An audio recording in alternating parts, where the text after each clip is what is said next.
Bien. Salut, bonjour. Alors moi je suis Vivien Roche, je suis ingénieur du son et voilà. Et moi je suis Valentin Masson, je suis encore étudiant en deuxième année de master et réalisateur. Je suis assistant réalisateur ou alors je m'occupe de production quelquefois. Je m'appelle Ferdinand Vögele, je suis GAI pour un journal en Allemagne, la Mittelbadische Presse. Et je travaille aussi un peu pour Canal+, maintenant sur le basket. Alors je suis maquilleuse à effets spéciaux. Gabrielle, je suis cadreuse. Moi je m'appelle Gabriel et je suis réalisateur. Je m'appelle Aline, je suis de formation journaliste reporter d'image. Moi je suis directrice artistique sur des films documentaires et notamment beaucoup pour Arte. Je suis donc Jacques-Émile Berchi, je suis assistant de production. Ici à Strasbourg, je suis plutôt réalisatrice en documentaire et régisseuse. Je m'appelle Jonathan, je suis principalement directeur de production. Je suis assistant d'émission, donc ça consiste en la préparation de magazines pour France 3. Je suis Estelle Notov, je suis régisseuse de cinéma et présidente des kinotechniciens.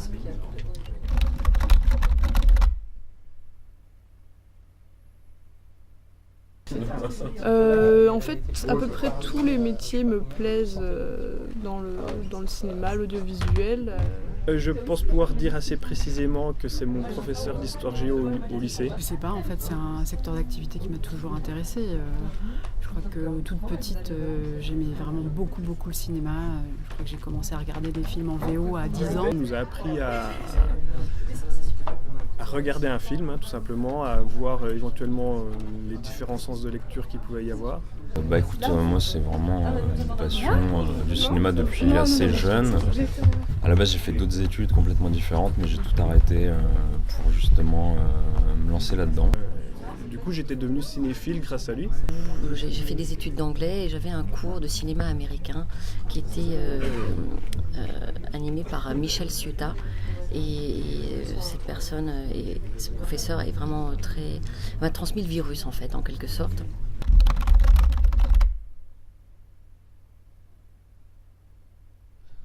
Tu peux couper parce que le temps que...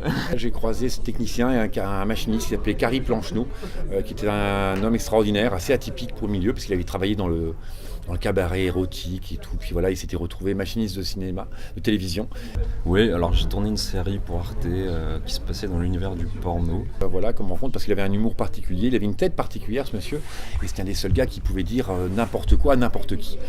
Donc voilà, salut vieux connard, qu'il disait à des gens comme Alexandre Adler, il l'accueillait en disant salut vieux connard. Donc on avait beaucoup d'acteurs et d'actrices porno. Si vous-même vous dites la même chose à Alexandre Adler, je pense qu'il va vous prendre de haut, mais lui il pouvait parce que c'était Carrie, il avait cet humour bien à lui. Et beaucoup de gros mots, voilà, mais ça avait l'avantage de mettre vraiment tout le monde à l'aise sur des plateaux, parce qu'effectivement, quand vous avez un gars comme ça qui met directement le niveau assez... D'accord. C'est vrai qu'on n'a pas trop réfléchi là-dessus. Ah oui, alors tu nous prends un peu de cours.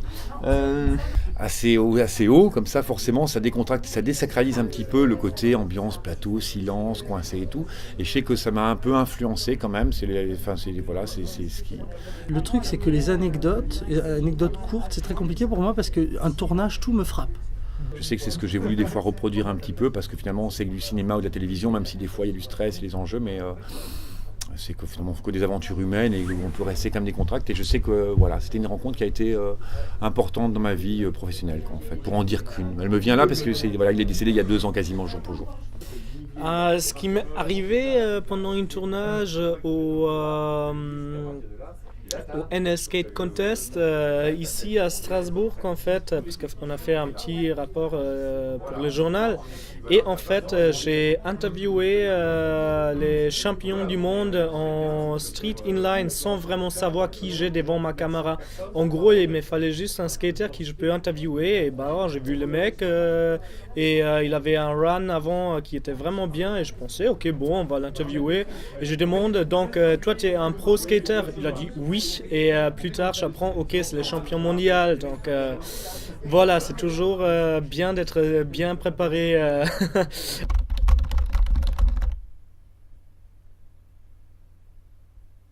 En fait c'est un peu mon cas parce que je suis fraîchement dans l'audiovisuel. Bonne bonne chance. De s'accrocher, de se faire son réseau et... Nous, c'est vrai qu'on a la chance de nos métiers, comme on se remet toujours aussi un petit peu en question, parce que rien n'est acquis. On peut très bien, on sait très bien le statut précaire des techniciens.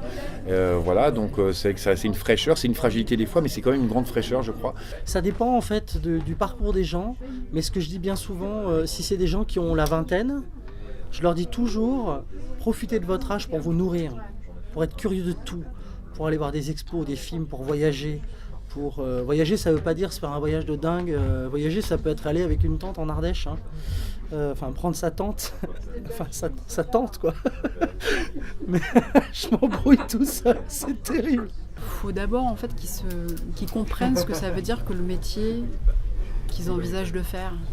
Un régisseur, c'est pas la même chose qu'un décorateur, c'est pas la même chose qu'un assistant réel, etc. Et quand ils arrivent, ils sont tellement tout feu tout flamme à l'idée d'arriver dans une équipe qui sont prêts à prendre le premier boulot sans savoir exactement ce que ça représente. Et finalement, quand tu rentres dans un corps de métier, tu vas progresser dans ce corps de métier. Donc si tu as envie de faire de la réal, essaye d'aller vraiment là-dessus. Ne fais pas de la régie pour commencer. Quand on a 20 ans, il faut se remplir. On aura toute la vie pour ranger tout ça. Voilà, c'est plutôt ça. Et surtout, de se renseigner auprès des techniciens, donc des kinotechniciens notamment, on est là pour ça, pour passer un peu le relais auprès de la jeune génération, pour demander en fait ce que ça veut dire que ce boulot-là. C'est quoi les outils, comment on travaille, avec qui, etc. Que les kinos, c'est vraiment un endroit où on peut rencontrer du monde. Moi, ça a été mon cas à Strasbourg. Quand j'ai commencé à travailler, c'était quand j'ai intégré l'association. Et que l'idée, c'est vraiment de se rencontrer, de se donner des informations sur l'actualité des tournages, sur les projections en cours. Et pas que d'ailleurs, ça peut aller plus loin que le partage de réseaux professionnels. Ça peut être aussi l'occasion de rencontrer des gens hyper intéressants et qui ont tous des activités très, très intéressantes. Je pense que le plus important, c'est les capacités d'adaptation. Pour travailler comme ça dans l'audiovisuel ou dans le cinéma, je pense qu'il faut être passionné avant tout, parce que c'est la passion qui nous anime, et qu'à un moment donné, si on perd cette passion, le métier peut devenir très compliqué, parce que c'est très prenant, parce qu'il arrive sur un tournage qu'on soit obligé de mettre sa vie personnelle entre parenthèses pendant 3 ou 4 mois, et que ça, si du coup on ne le fait pas par passion, ça devient difficile de se lever tous les jours, d'avoir des longues journées de travail, d'être dehors parfois par tous les temps. Donc je pense que ce qui est vraiment important, c'est de garder cette passion du métier. Tu fais un chouette métier, Émeric Jacot. Les kinos, c'est top. Venez rejoindre l'association des kinotechniciens, parce que plus on est nombreux, plus on sera fort, plus on pourra s'entraider, et plus on aura de poids, plus on pourra faire avancer les choses. Et c'est important qu'on ait ce réseau, qu'on se fédère, qu'on apprenne à se connaître, qu'on se connaisse bien les uns les autres, et ça simplifie également les choses sur le plateau, parce qu'on comprend mieux les besoins, les attentes des uns et des autres. On peut être plus attentif et plus solidaire aussi dans certains cas. Okay.